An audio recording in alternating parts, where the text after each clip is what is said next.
All right, Team Spiritual, we got another community response video for you here. Another week has gone by. We thank you guys for filling out the comment box. We love hearing from you and connecting with you guys. So now it's time to go through some of those comments and what you said and respond to them. And, you know, maybe we can expand a little bit or make clear what we were talking about in some of our other videos. So the first one, we actually had a couple of late comments come in on that Constantine Kassin video. The comedian that was... Yeah, the climate change one. That was a video did really good, so thanks for... But it was a comedian responding, speaking at Oxford University about climate change. Yeah, Tim, he said, he pointed out that he didn't say Gen Z cares about climate change more than anyone else. He said they care more about it than any other issue. Just a small point of clarity. Enjoyed the vid. Well, thank you for pointing that out, Tim H. I see that Gen Z cares more about climate change than any other subject. Issue. Yes. Maybe. You know, is that what you find to be the case?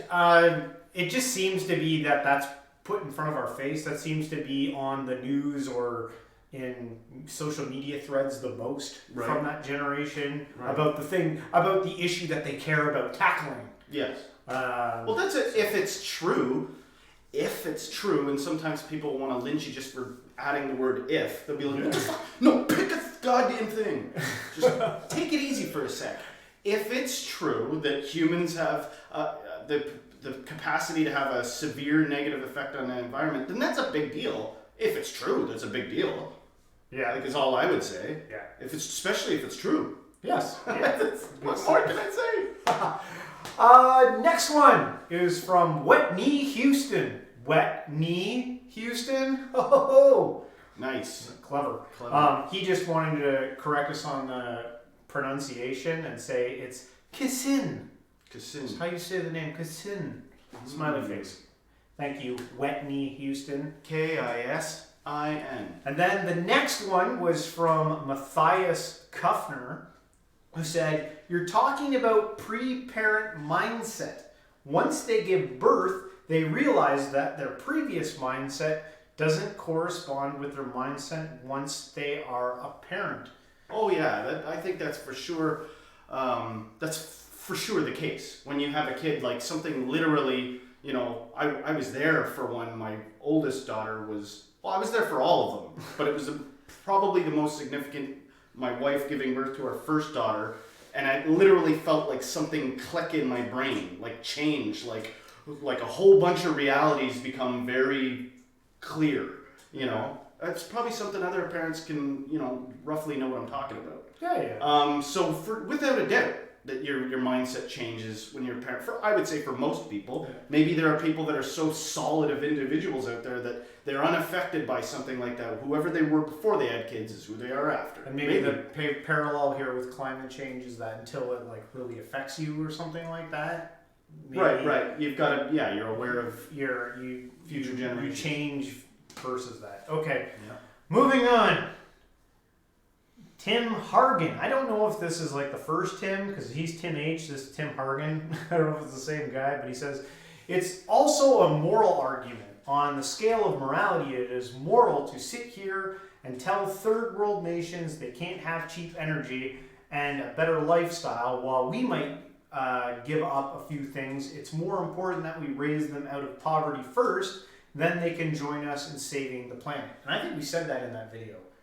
That instead of trying to like deprive them or, you know, keep them from using energy so that they can have better lives, the faster we can all get to more like realistic living conditions and a healthier lifestyle, the better we can all come up with the innovative tools to help, you know, tackle things that hurt the environment. Have you ever met somebody? I was watching this post one time, and it was this. The post was explaining a mathematical problem, and there was a young kid that was responding by saying, like, you know, it's not me not getting the math, it's you suck at explaining it. And there are some issues in life where the person will be like, just break it down like a Dr. Seuss book. Like, if you throw garbage in the river, you will be crying in a quiver. Like, you can't break some things down like that. Some issues are way more complicated than that and nuanced, and it actually takes people more smart, more intelligent than you to deal with it, right? Yeah. So just throwing money at people to pull them out of poverty and being like, now they care about the environment, right? If I were to assume that would not be the case, Yeah. they'd probably go out and buy Bugattis and, you know, become some, like, it's not true. It takes like generations of exposure to something. Yeah. You know, that's how domestication works. Education. Are you comparing humans to animals? Just calm the hell down for a second. But the point is that if you do want to domesticate an animal, you don't do it in one generation. Yeah. And I think culture can be similar to that. Sometimes it takes sometimes you have to look at where a particular society is at and judge specifically what they may need to progress to the next stage of cultural evolution.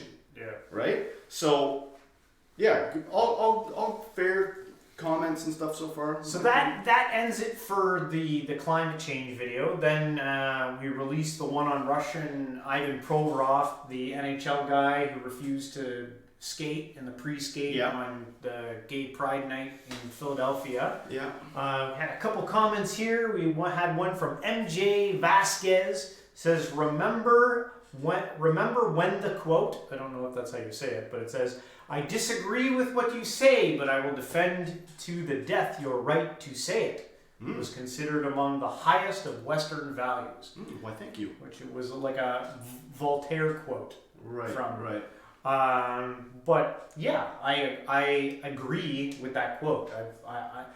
People say a lot of things that can rub you the wrong way. You can disagree with a lot of them, but if we're going to have open communication, I have to allow you the ability to say it.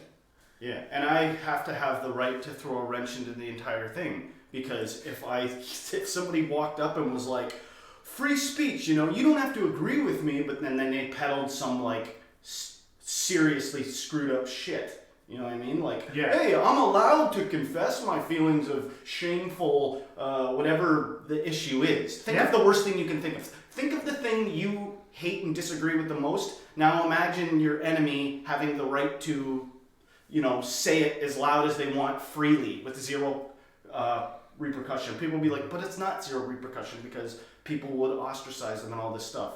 I'm just saying there are certain things that you can't.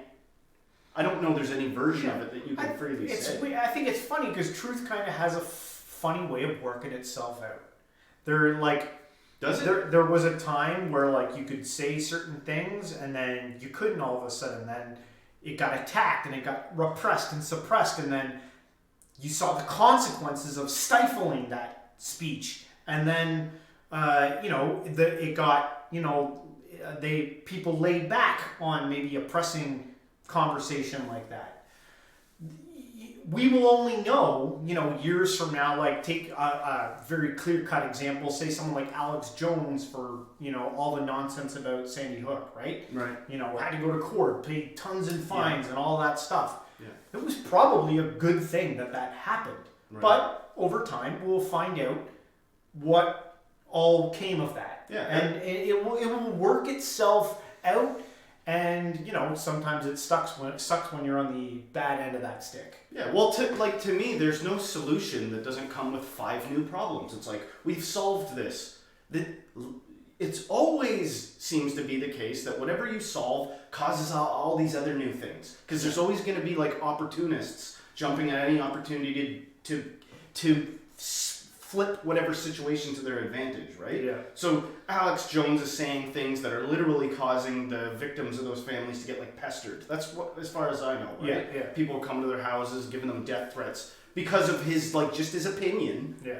And then they silenced Alex Jones. Like they did silence him, right? Yeah.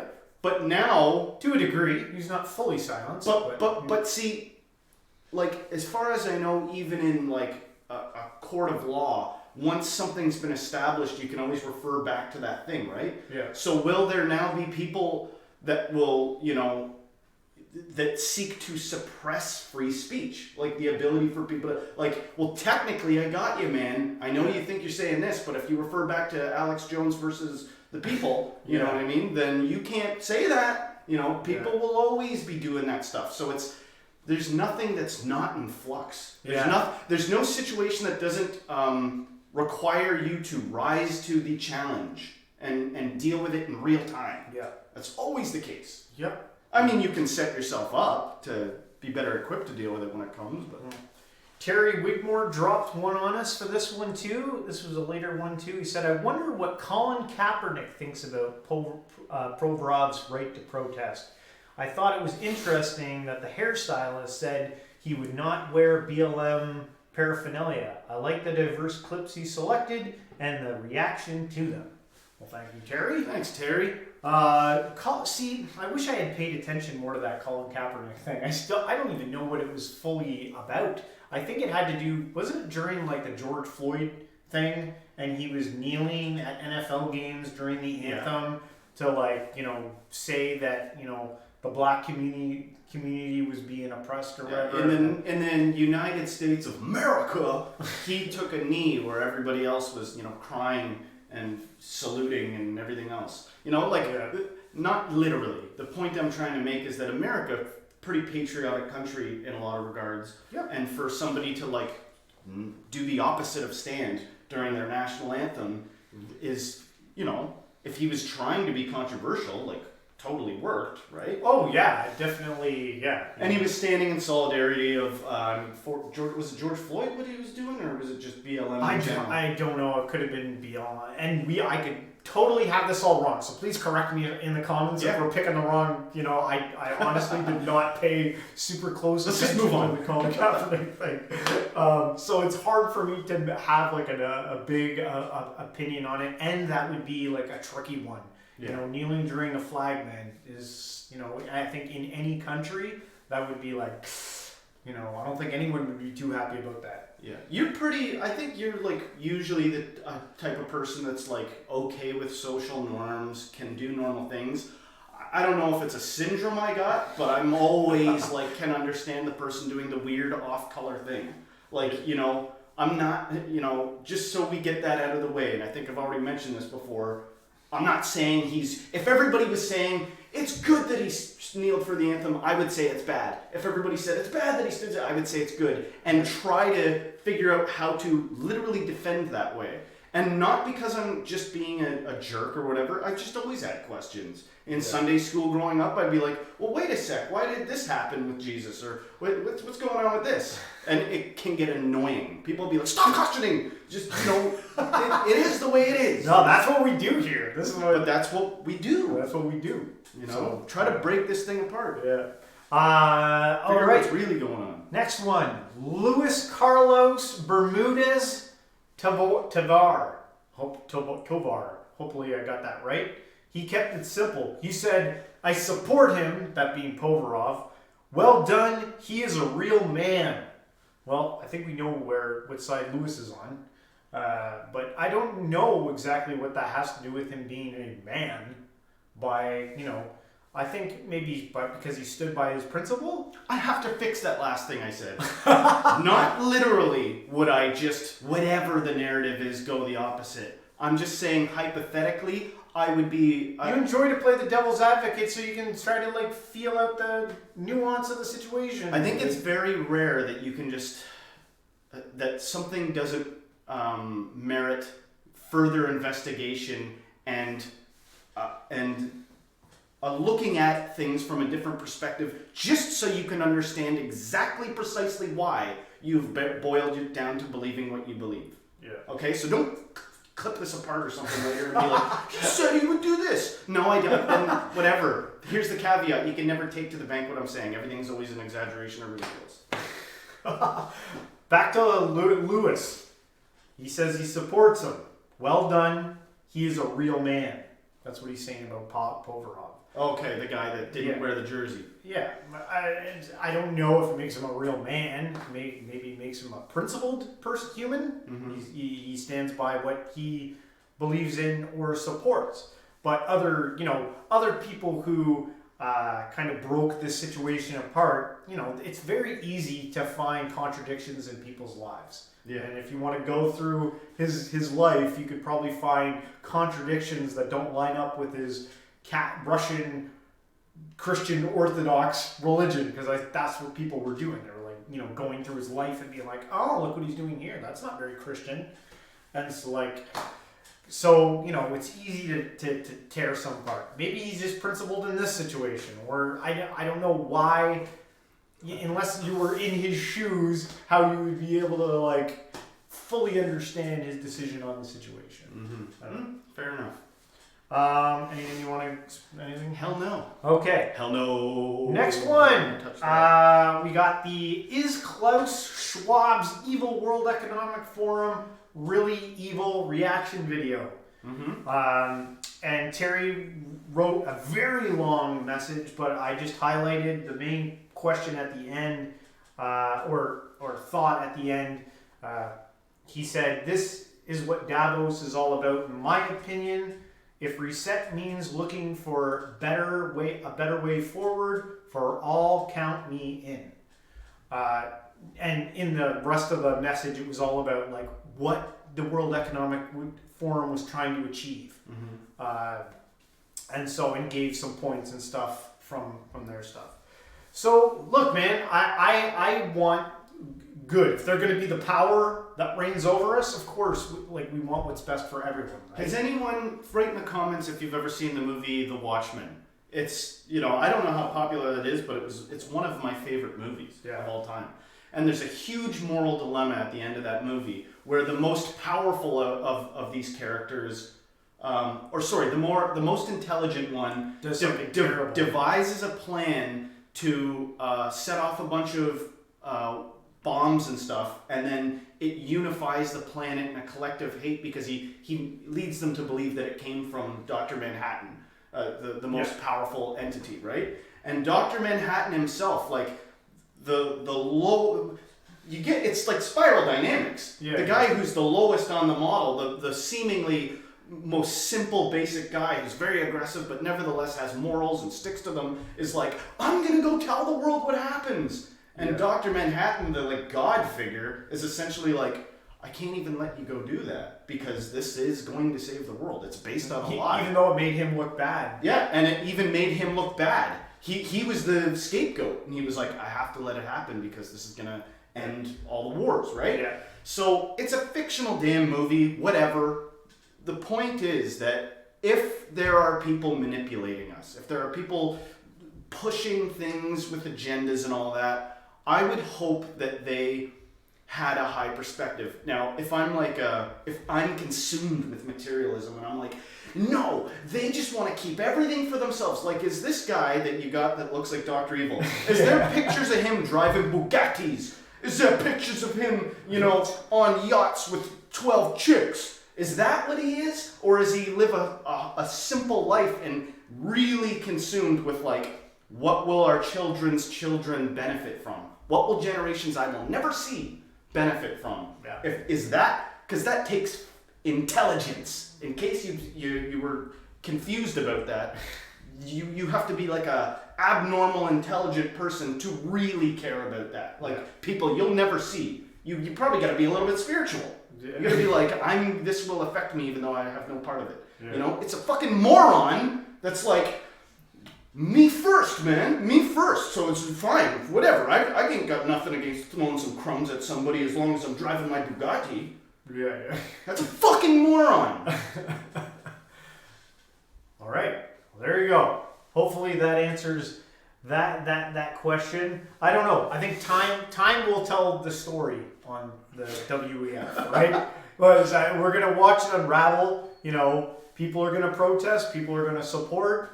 And we're gonna have to see what happens, right? And they're not just gonna get it. I don't think the world's just gonna hand over this situation. They will fight it, and if what they're doing is bad, I don't think they'll win. But that leads us to our next comment, which is from Greek God 41. I don't know if he's our first troll or if he was serious. His name's Greek God? Greek God 41. Okay. And he says, is Klaus Schwab's evil World Economic Forum really evil, question mark? The very fact that you have to ask that question shows me how degenerate and spiritually dead you both are. Whoa. Woo!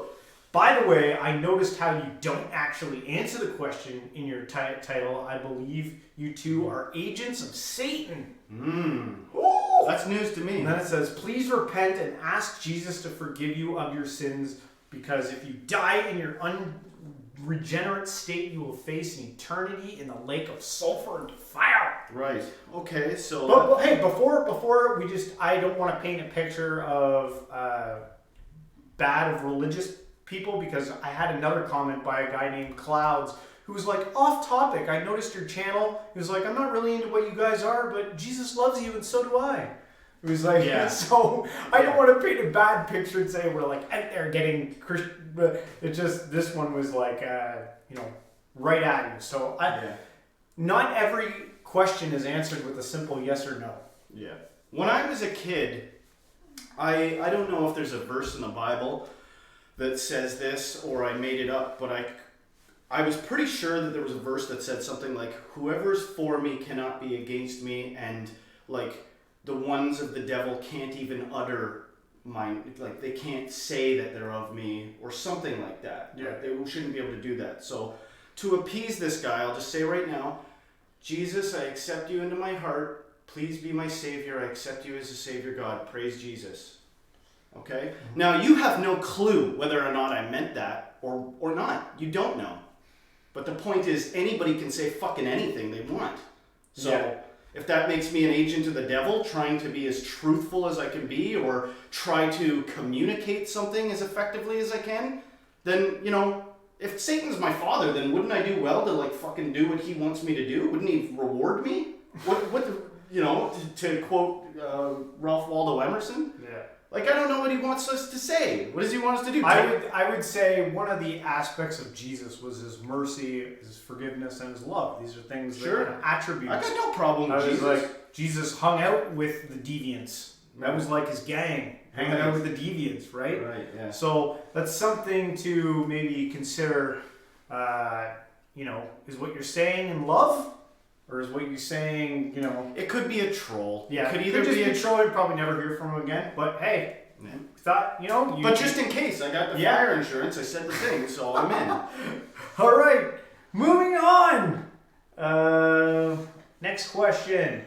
A. Barry. I guess we have 3 candidates for this question. 1, Klaus Schwab, WEF. Number 2, Emperor Xi CCP. And 3, Putin's Russia. Each candidate have a valid claim. So this is a hard one to nail down. They are all trying to destroy Western democracies and rule the world, but Klaus Schwab is ahead in front at the moment. I responded to this. I responded to all the emails writing, but we're doing a video here. So I said that, to me, there's a big difference between the WEF and China and Russia. Russia and China is like you see what you get. The WEF, if they're like a supervillain, then they are much smarter than their opponents. Mm-hmm. Because they're doing it under the guise of we want this to be the betterment of humanity. Right. Again, yet to be seen. If you want my opinion on it, I'm not super pro WEF. I'm like, what I'm hearing and what I'm seeing in life isn't filling me with good fuzzy feelings. Mm-hmm. But I'm skeptical, and like I said before, we'll have to see what is going on. So that's my opinion on it. If you want to know what I actually think about it. Mm-hmm. What about you? My opinion is that it's too far away from me. It's You're not in Davos. You're not sitting in the meetings. You don't know anyone who's from there. Right. You're only getting news reports. Right. Even if I was a cult leader and I had 20 people under my troop, I still couldn't do jack shit about this fucking thing. So it's too far away from me. Yeah. It's interesting to learn about and know. Yeah. Right. And I think knowledge of these things does affect something. Information shared may just sway people a little bit in their interactions and the decisions they make in life. So that's good enough for me. Yeah. Having the information, and then whatever level of consciousness you're at, that has a beneficial effect for humanity, that's okay with me. Yeah. All right. On to our next video, which was why work until you die, and then kind of revolved around the intense protests in France. Den Keeper, right off the bat, he said, watching this after calling out for a sick day, go figure. I don't know, maybe because I don't know why he wrote that, but I don't know what he was getting at with that one. Yeah, just watching out. He says, watch this after calling out for a sick day. Yeah, it sounds like he had the day off from being sick or something, and then he threw this on, and it's talking about just working and having to work and all this shit. Or he's saying after calling out for a sick day, maybe somebody called him out for having a sick day. Like he took a sick day and somebody didn't believe him. No, I don't think that's it. I think the first thing he said is right. Yeah, so, it's nothing like a good sick day to make you reanalyze your life and be like, why can't I just do whatever I'm doing from home? Why can't I retire early? Yeah. Some people call them mental health days, Yeah. Then we had Momo Fighter, who said, why do people depend on retirement anyways? If people had invested earlier in life instead of careless spending, they could have retired 10 years earlier. Right. Yeah. But I know people that have never not been retired. They live a life of leisure. They kind of do whatever the hell they want, and people hate these people. That can't be. Spread a fucking rumor about that guy. Because I saw him the other day, and you know that he's not like, stressing out, going bald from stress over bills for like a new truck like the rest of us have to do to fucking keep up with each other. So make sure everyone thinks he's a piece of shit because he's sapping the system. Like, you're fucking sapping the environment. That's the toll you pay for not, I'm sure there are some people that are like, what if people respect the most hard work? You will never not see me being busy and busting my ass. Yeah. Because they want that respect. If you choose a life to retire early, or you never even have much of a job that people can tell fucking sucks, then you probably are going to have less respect. It's just a fucking toss-up. Well, it's a toss-up. Look, obviously you can make like some wise decisions. You can plan right, and if everything works out for you, you can retire early, or may never have to work at all. Yeah, but you also run the risk of planning right and doing all the right things, and then God being like, you're too consumed with doing the right thing. Broken leg, fucked up, now you walk with a limp. That happens all the time too. Yeah, life is not black and white, and there are like an infinite array of circumstances that could result in the fact that it's a balance of prudence with enjoying your life while you have it. Yeah. You honor your life by like taking time to actually appreciate and enjoy it. But at the same time, it's a real thing. This is real. So if you don't plan ahead, you're gonna suffer. Yeah. So you gotta balance. You gotta juggle those things. Balance them. Yeah. And then lastly, we just released this one. So it was just the Clark Kegley one, the 5 easy habits to change your life. And Jim said, I like it when you do the 2-minute video compression. Hey, Dad. That's our dad there. He likes it when we keep it small and simple. But right, from now on, they'll all be under 2 minutes. Yes, Father. But yeah, those are all the comments for the past week. We hope you guys enjoyed this video. If you did, don't forget to hit the like, subscribe, share with a friend. And everybody, until next time, stay spiritual. I like this music coming in.